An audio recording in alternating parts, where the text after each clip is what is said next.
자, 여러분 반갑습니다. 반갑습니다. 예, 오늘은 이제 드디어 형국론이라고 하는 또 커다란 이론을 이제 또 시작을 하게 됩니다. 자, 이거는 이제 산 모양을 보는 방법이다. 야, 저거 보니까 암만 누가 봐도 돼지처럼 생겼으면 그 봉우리를 남들은 옛날부터 그 마을 사람들은 돼지봉이라 부른단 말이야. 지금 방금 이 사진에서 보듯이 누가 봐도 한반도 사람이라면 야, 이거 한반도 닮았구나 소리가 저절로 나오듯이, 그죠? 예. 내 새끼가 내 빼닮고 나오면은 조금이라도 정성이 좀 더 간다 안 간다? 비록 내가 능력이 없을지라도 내 빼닮았으면 땅콩이라도 하나 더 주고 싶고 밥 한 끼라도 더 주고 싶단 말이라.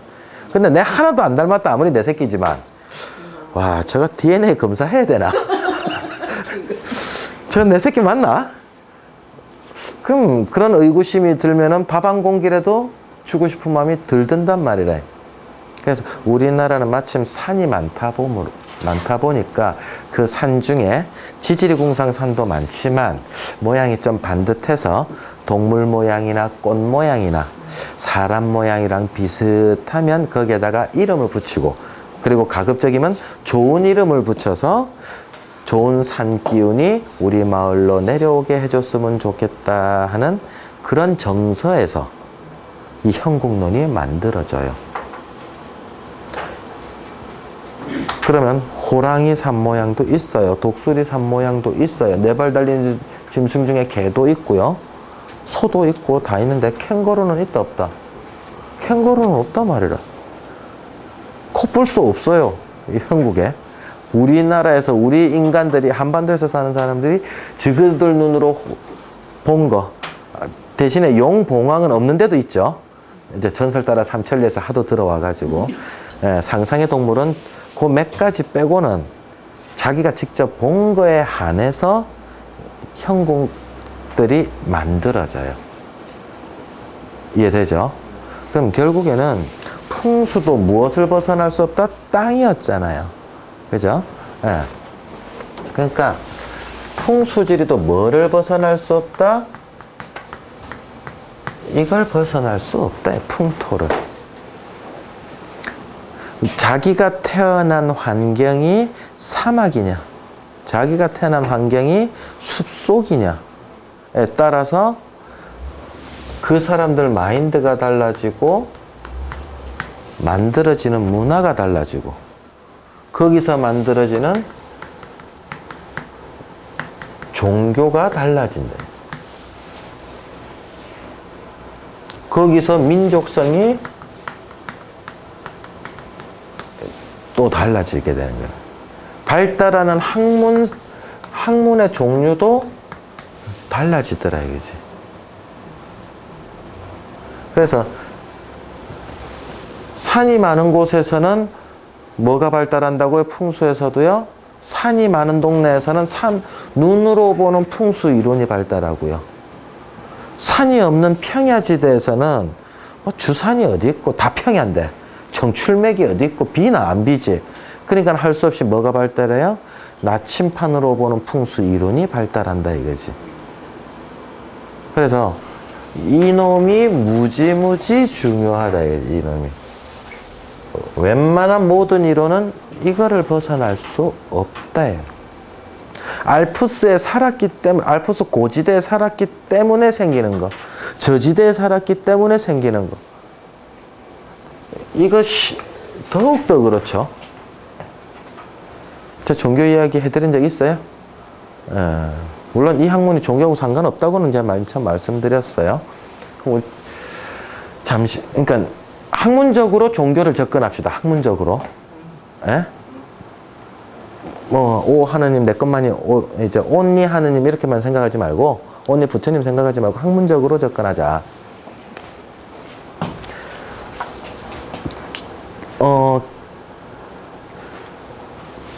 크리스찬이라고 해야 됩니까? 유대교라고 해야 됩니까? 뭐라 말할까요? 그 동네 거. 기독교로 할까요? 예. 자, 기독교? 쉽게 말해서, 불교가 이게 무엇 때문에 만들어졌다? 원인이 찾아가야 어디더라? 이거더라 이거지 이거. 자기네 환경의 풍토가. 그래서 여기에서는 터가 어떤 터예요? 유목을 할 수 있는 척박한 땅이다 이거지.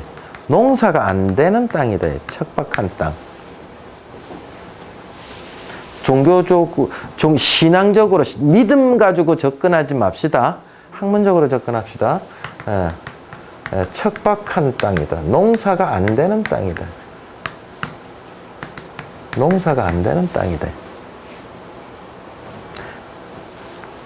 여기는 농경이 되는 땅이다. 인도라든가 중국이라든가 한국이라든가 전파된 동네는 동남아라든가 다 농경이 되는 땅이에요. 그래서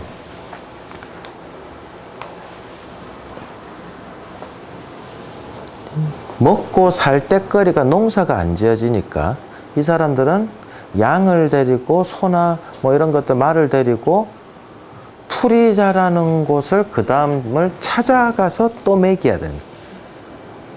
그 다음 이 풀 다 뜯어먹으면 또 다음 또 새로운 터 가서 뜯어먹어. 이걸 1년 주기로 도는 거예요. 그때 그 다음 터를 찾아갈 때 또 그 다음 터를 찾아갈 때 누구 말을 들어요? 그 부족이 양떼들을 이끌고 자기 가족 부족들을 이끌고 갈 때 수장의 말을 들을 거 아니에요. 숱한 경험 속에서 선대가 가르쳐준 방향대로. 그죠? 근데 척박한 땅이니까 거기서 다음 코스로 갈 때 다른 코스로 벗어나면 죽는다 안 죽는다? 죽는다. 그럼 A 코스에서 B 코스로 계절마다 바뀌면서 돌 때 이거를 인도해 주는 길잡이가 뭐였겠어요? 절대 안 한다. 할아버지가 말하고 죽어붙다 얘가. 증조 할아버지 고조 할아버지 말하고 다 죽어붙으니까 뭔가 비법을 전해줬을 거야. 그죠? 조상들이. 그 비법이 뭐였겠냐 이거지. 다음 코스로 갈 수 있는. 예? 풍수. 그 동네 유목에서 무슨 풍수라. 다음 코스로 가르쳐주는 길잡이가 뭐 있었다? 별이죠. 무슨 계절에는 저 별이 저기 방향에 떠 있을 때 그쪽 방향으로 가라 이게. 그때 그 별을 따라가 보여. 그 별이 항상 내한테 온다 안 온다? 내를 인도해 주시는 별이기는 맞지만 내한테 항상 가까이 오시는 분은 직접 내가 만질 수 있는 별님은 아니더라 이거지. 근데 그 별을 벗어나면 어떻게 돼요? 옆길로 가면 굶어 죽어야 돼. 그래서 이 척박한 땅, 농사를 짓지 못하는 땅에 태어난 것이 원죄예요. 조상으로부터 물려받은 거예요. 그리고 그 별이 뭐예요? 다가가지 못할 별이다 이거지. 우리를 인도해 주시는 분이다 이거지. 그걸 뭘로 한 거예요? 하나님. 그 별의 말을 안 들으면 어떻게 돼요? 죽어요. 옆길로 가니까. 그래서 그 부족장의 말을 따르면 살고 그 부족장의 말을 따르지 않으면 죽는다 말이에요. 그럼 교리 다 나오죠. 나 위에 다른 신을 모시지 말아라. 내 별자리를 그대로 따르면 살 것이요. 내 별자리를 믿지 않으면 죽을 것이다. 그죠? 그래서 이 팀들은 A 코스에서 B 코스, B 코스에서 C 코스, C 코스에서 D 코스 이거를 항상 새로운 땅으로 가는데 새로운 땅만 갔다 하면 먹을 게 있다 없다? 풍족하진 않지만 항상 먹을 게 있었어요. 누가 줬어요? 별만 제대로 찾아가면 주셨어요. 먹을 게 생겼어요. 우리에게 일용할 양식을 주시옵고 안 움직이면 죽는다, 안 죽는다? 이 팀들은 안 움직이면 죽어요. 그래서 앞으로 무조건 나아가야 돼요. 후퇴가 없어요. 그래서 새로운 땅을 내가 개발하는 거에 대해서는 당연한 것이고 그렇게 해야지 교리에 맞는 거고 머물러 있고 방어만 한다는 거는 우리는 죽음과 같다라. 그래서 공격력이 가능해지는 거예요. 그래서 미국에서 프론티어 정신으로 서부로 인디안을 죽여가면서까지 서부로 개척하는 게 그 사람들 논리에는 다 맞는 거예요. 그렇게 안 하면 죽는다는 걸 알기 때문에. 그래서 새로운 땅을 찾아간다, 바깥으로 나간다, 이게 그 사람들이에요.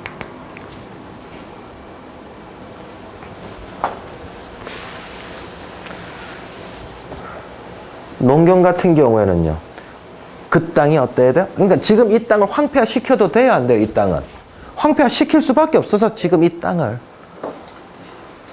근데 이 불교 땅은 어때요? 올해 이 자리에 심고 먹고 내년에도 여기다 또 심고 먹고 또 그 자리에다가 또 우리 다음 세대들도 심고 먹고 살아야 되기 때문에 이 땅이 소중하다 안 하다? 이 땅 자체가 소중한 거예요.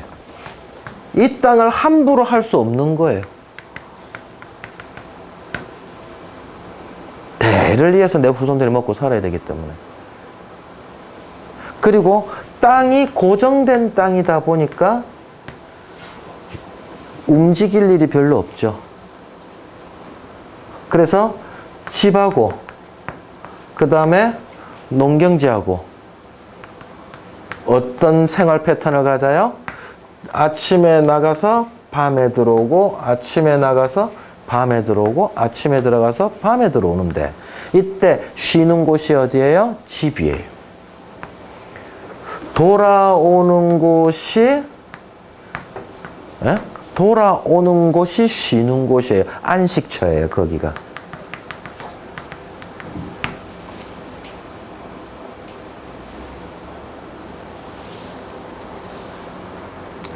그러니까 진리가 이 사람들은 어디 있었어요?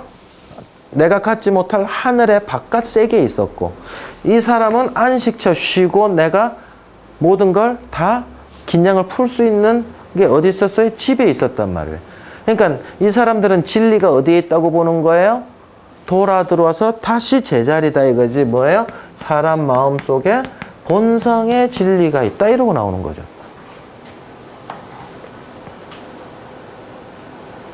부처님은 다 어디서 찾아라 해놨어요? 네가 부처다 해놨다 이거.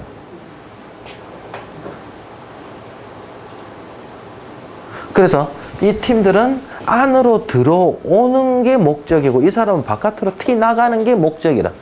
그래서 애들 벌 줄 때도요. 어떻게 줘요? 서양 애들 벌이 뭐예요? 이건 나가는 게 목적이고요. 그러니까 얘네들 벌은 뭐예요? 너 다락방에서 3일 동안 나오지 마. 움직이지 마. 바깥으로 나오면 넌 안 돼. 걔 벌이라. 여기는요. 안에 있는 게 목적이에요. 여기는. 예? 안에 있는 게 목적이니까 우리 전부 다 애들이 말 안 들으면 뭐라 그래? 집 나가! 그러잖아.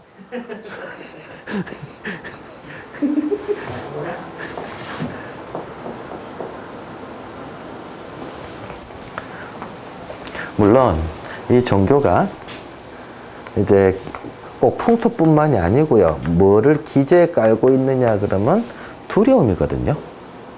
예.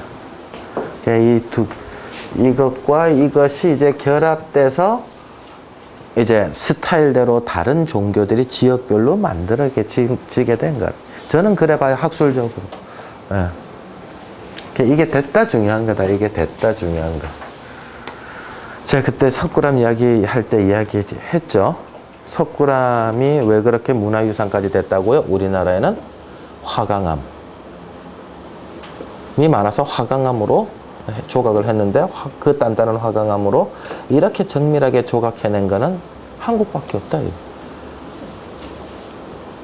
아무리 뚜낭석굴이 크다 하더라도 그건 사암이었고 재질이. 앙코르와트에 그 정교한 것도 진흙으로 했기 때문에 가능한 거지. 화강암은 그래 나올 수가 없다.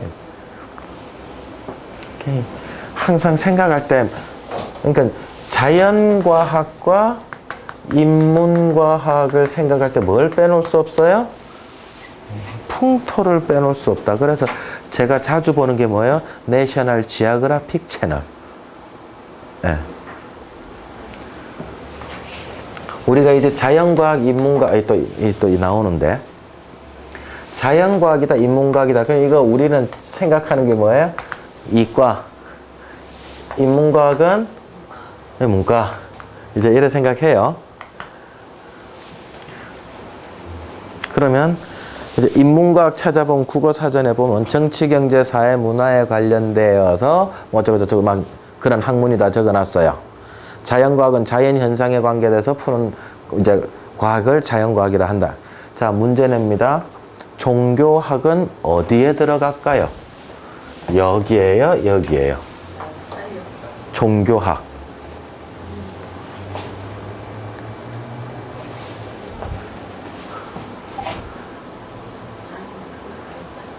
어디에도 안 들어가요. 기독교에서는 어디에도 안 들어가요. 여기는 신을 다루는 학문이므로 인문과학은 아니에요. 사람의 현상을 보는 게 요 현상이란 뜻이거든요. 사람의 현상을 보는 학문이 아니다. 이 종교는 신을 이야기하니까. 그렇다고 자연과학이냐? 전혀 다른 하늘에 대한 이야기다 이거지. 지구에 대한 이야기가 아니고. 하늘에 대한 이야기라서 종교학은 기독교에서는 안 들어가요. 근데 불교는 본성이 어디 있다 그랬어요? 사람 네 마음속에 있다 했잖아. 그러니까 불교에서는 인문과학에 집어넣을 수 있다, 종교학은.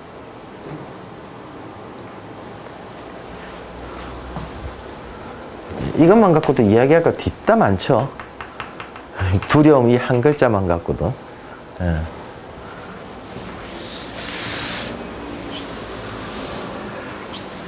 인간에게 두려움이 없다면 종교가 있다 없다? 없다. 앞으로 모든 것이 예측 가능하다면 종교 필요 없다.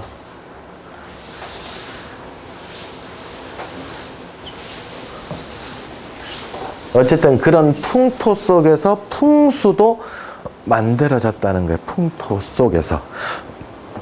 거기서 발달한 게 형국론이다 이 소리예요. 우리 땅에서 보일 수 있는 모양새를 갖다 붙인 거다. 우리 땅에서 볼 수 없는 형국론은 없다. 코알라 형국 없다 이 소리입니다. 예, 캥거루 형국 없고 비슷한데도 고양이 형국은 있어도 퓨마 형국은 없다 이 소리라. 그럼 상당히 뭐가 들어갔어요? 이 형국론은 생각보다 정서가 들어가 있는 거예요. 우리나라는 산이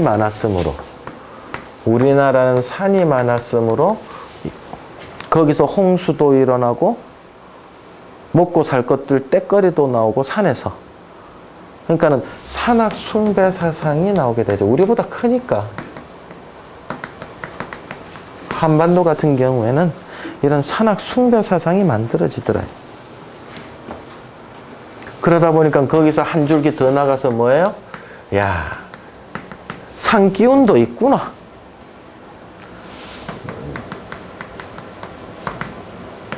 산 기운도 있구나.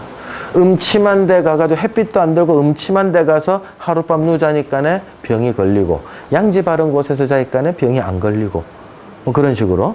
예.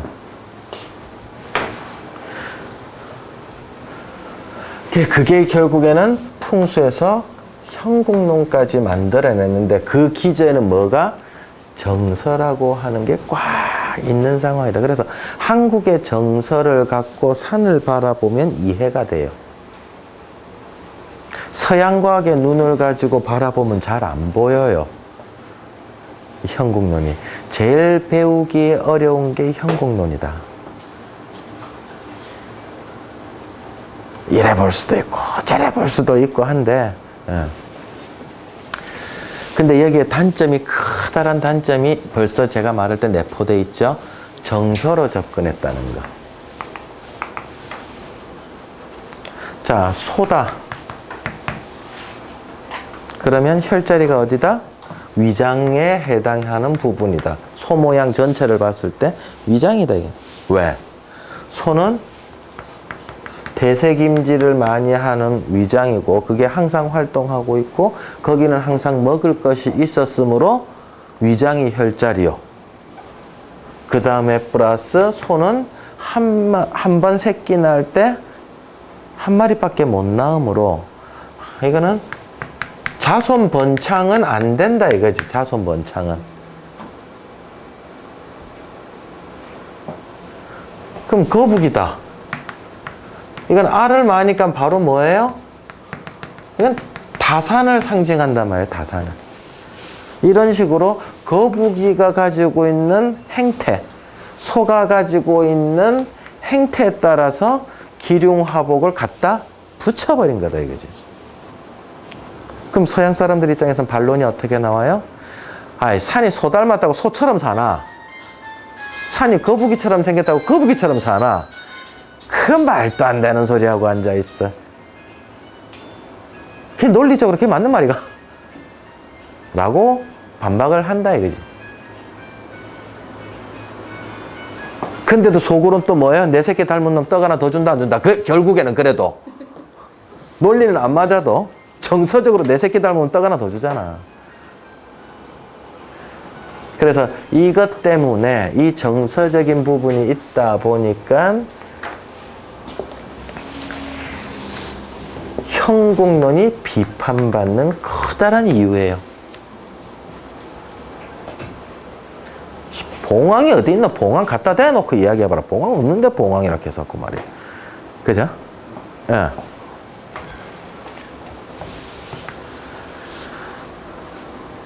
그럼 이러한 비판 때문에 풍수를 하는 사람들 중에서도 형국론이 필요 없어 공부 안 해도 돼 하는 사람들이 있습니다.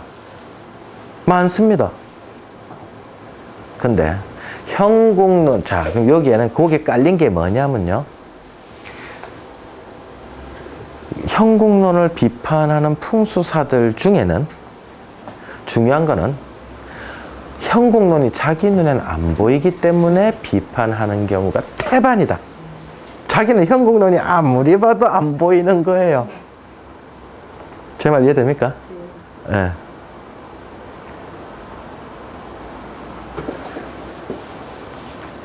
그래서 나는 그게 이러한 논리 때문에 이런 비판할 부분이 있기 때문에 나 형국론 안 배웠어.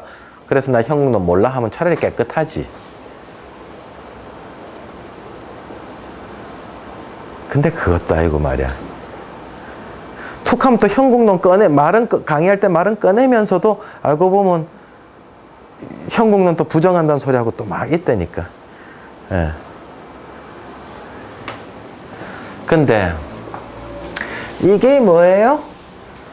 이게 우리나라가 풍토를 가지고 있는 민족성이 같이 어울려 있단 말이에요, 여기에.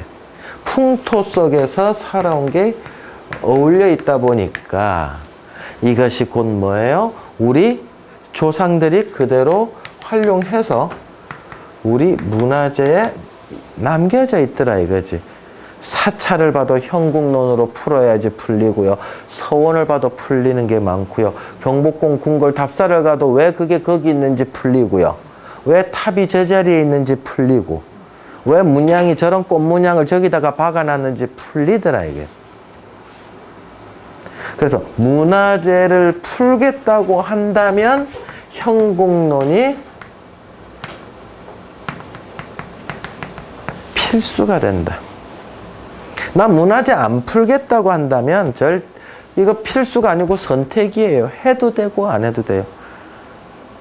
그래서 내가 하는 목적이 나 공장태 보려고 하고 나 전원주택 보려고 하고 나 아파트 보려고 하고 나 무덤 보려고 한다. 이렇게 일반적으로 풍수 공부하는 방법만 하시겠다는 분들은 그야말로 형세론과 좌향론 두 가지만 잘 하시면 돼요. 근데 좀 전에 말했듯이 문화재까지도 내가 풀겠다라고 한다면 현궁론까지 다 아셔야 되는 거예요.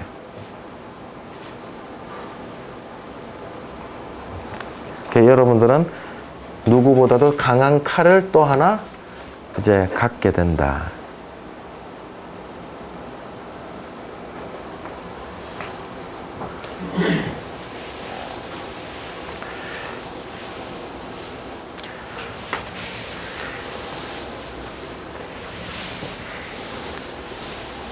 그냥 눈으로 보는 것부터 즐기면 돼요. 먼저 눈으로부터 즐기는 거요. 예, 우리 그냥 3부터 봅시다. 예.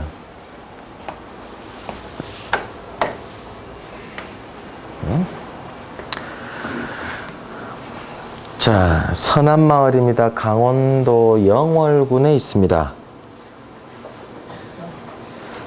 그 서남마을 치면 약도가 요즘 다음이나 네이버에 잘 나옵니다. 어떻게 찾아가라고. 그럼 이 안에 있는 마을이 서남마을이고요. 그럼 서남마을로 들어가면 이게 보여요, 안 보여요? 안으로 들어가 보면 안 보이죠? 서남마을을 바라보는 전망대 이정표 써 있어야 그쪽으로 가셔야지 이걸 볼 수가 있죠. 마을로 들어가면 안 돼요. 이걸 볼 수 있는 한반도 지형을 볼 수 있는 곳, 요 이정표를 따라가면은 요 딱 벤치까지 다 만들어 놨어요. 거기서 보고 사진 찍고 하라고. 예. 근데 터는 요 폭이 좁다 그랬죠. 그죠? 사람이 살 때는 너무 부족하다. 예. 그래도 어쨌든 딱 누가 봤는지 한반도 모양처럼 잘 생겼다. 저러면 하나의 현궁론이 되는 거예요. 저러면 현궁론은 거의 대부분이 평지에서 그 산을 보거나 약간 중턱에서 그 산을 보는 방법을 제일 많이 활용했어요. 옛날에는 집신 신고 다녔으니까 위에서 내려다 본다는 개념이 거의 없었거든요. 그래서 저도 답사를 할 때 어디로 가요? 산 정상 올라가서 내려다보지 않습니다. 밑에 평지에서나 중턱 정도까지만 올라가서 보지 정상에 가본들 나무에 가려서 안 보인다.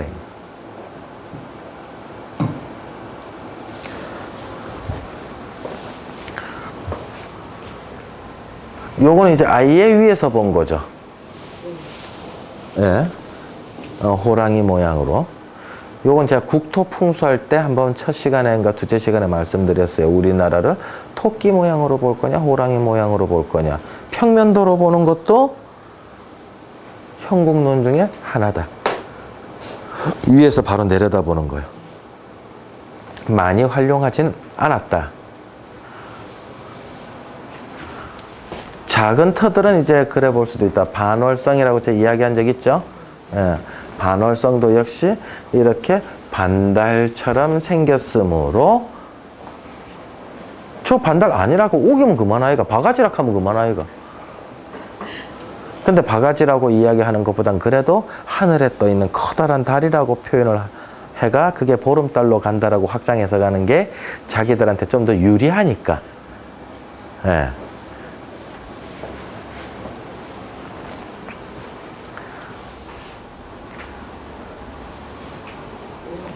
이건 이제 부산이에요.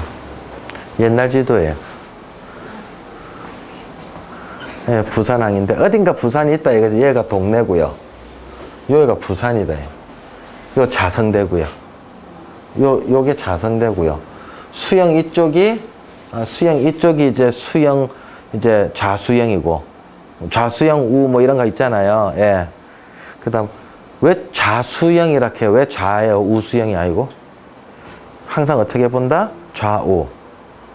임금님이 내려다 봤을 때 경상도를 좌측으로 보이게 되고 전라도 쪽이 우측에 보이게 된다. 그 개념을 항상 좌측 우측 따지면 돼. 예. 이 부분에 이제 부산이 있어서 산 이름이 부산이라 한번 본 적 있죠? 예, 소뚜껑처럼 생긴 산. 요게 부산이다 이거지. 부산 부산 진시장 뒷산, 금성중학교 뒷산. 부자산처럼 보였으므로, 소뚜껑처럼 보였으므로, 이제 그래 이름 짓는다. 이렇게 산 모양들을 보면, 자, 밑에 또 한번 읽어볼게요. 어떻게 되어 있느냐면, 소 모양의 산이면 혈자리가 위장이요. 꽃 모양의 산이면 혈자리가 시방이요. 왜 시방이에요? 암술과 수술이 열매를 만들어내는 생식기잖아요, 꽃이. 그럼 꽃 안에서도 꽃잎 쪽도 있고, 암술 수술이 있는 시방 쪽도 있고, 그럼 생기가 돋아나는 거잖아요, 생기가. 암술 수술이 있는 곳에서 작은 열매가 만들어지는 생기가 일어나는 곳이다. 봉황 모양의 산에는 또 뭘 갖다 쓴다? 오동나무 갖다 쓴다, 대나무 갖다 쓴다. 대나무가 아니면 먹지를 아니하고 오동나무가 아니면 둥지를 틀지 아니한다는 봉황이기 때문에 풍수 인테리어로 그런 걸 갖다 쓴다. 그래서 이제 천문학이 들어가서 천이요. 그 다음에 땅이 그거에 영향을 받았고 인간은 거기서 살아야 되므로 기본적으로 천지인합일 사상이 이제 땅과 사람엔 반드시 상관이 있다. 그래서 그 기운이 이제 동기가뭉이라고 하는 거예요.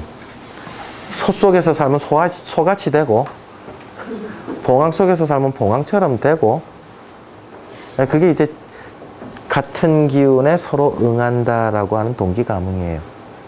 그거 그대로 무덤으로 옮기면 어떻게 돼요? 조상의 뼈가 후손 중에 누군가에게 가장 유전인자가 가장 유사한 누구에게 내려간다 이거지. 그죠? 이게 같은 기운이 서로 응한다 이거지. 근데 이게 뼈에서 뼈로 가거든요. 그래서 매장할 때만 후손에게 영향을 미치지, 매장을 하면은 그러니까 효과를 하나도 못 미친다. 화장을 하고 나면 뼈가 없어졌기 때문에 후손에게 내려갈 게 영향이 전혀 없어지므로 화장을 하고 나서는 명당을 굳이 안 찾아도 된다. 근데 좋은 터 명당 찾아라 해야지 돈이 된다 안 된다. 일반인들은 모르니까. 여기에 전제조건, 우리가 무덤에서 발복이라고 하는 거예요. 후손에게 좋은 영향을 미친다, 나쁜 영향을 미친다 하는 것 자체가 요 논리에 지금 동기가뭉이라고 하는 거 있잖아요. 지인상관설. 땅과 사람이 상관이 있다라고 하는 가설을 인정을 하면 무덤 발복론이 있는 거예요.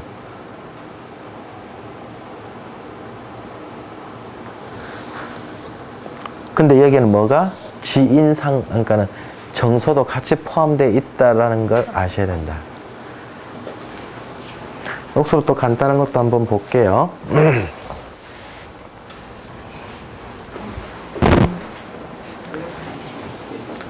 자, 이렇게 생긴 거를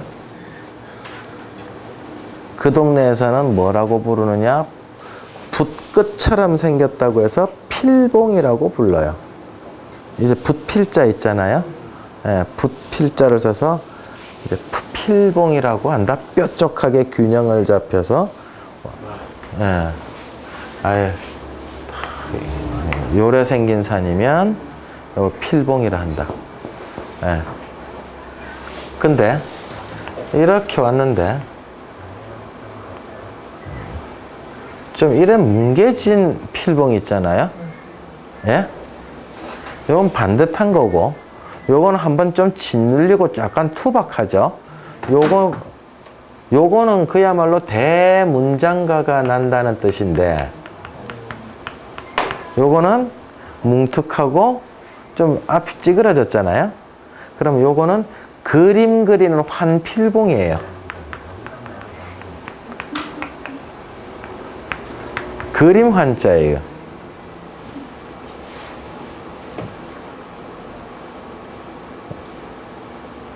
그래서 이제 요거하고 요거 차이가 꽤 크다. 근데 산이라고 하는 모양이 똑같은 산을 놔두고도 동서남북 방향이 다르고요.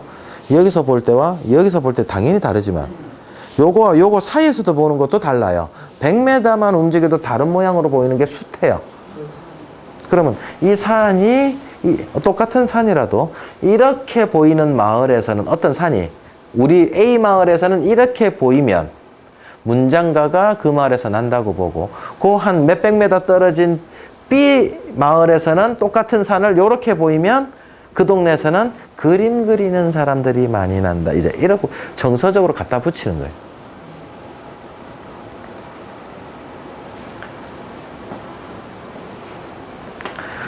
산청에 있습니다.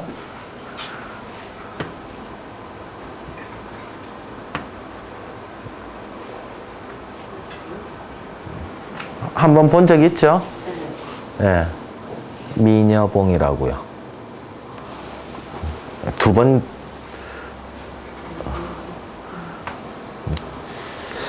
거창군 가조 IC에 보면, 옆에다가 딱 써놓으세요. 그 교재에다가.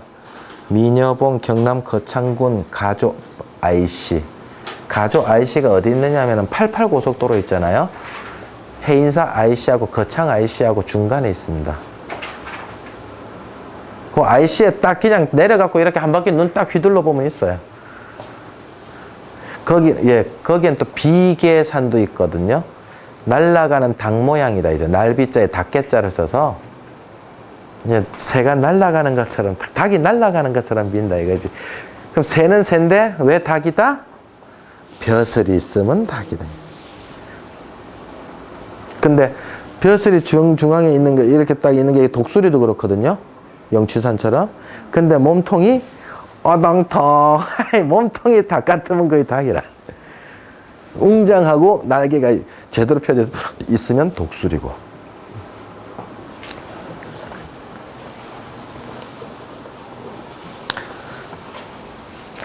딱 이제 보자마자 두 번째 사진 보니까 저거 이제 보이죠? 네, 이마도 보이고 코, 입, 가슴도 다 보인다. 여기에 샘이 하나 있는데 요게 무슨 샘? 여기에서 이렇게 계곡사에서 흘러나온다 해가지고 요게 유방샘이야.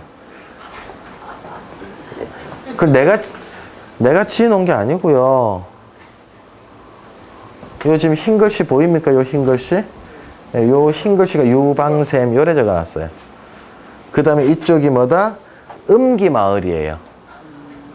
말 자체가 음기마을.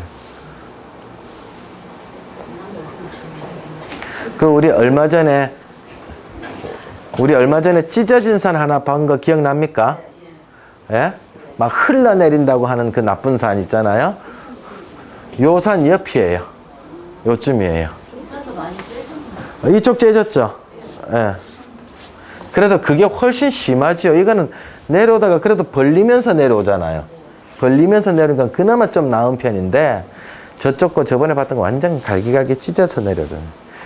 꼭 여자가 남편 등 핥힌 거지.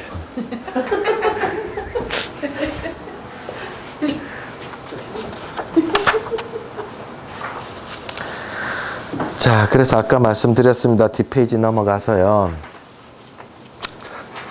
일단 형국론이다. 공부를 형설은 형국론만 하면 되는데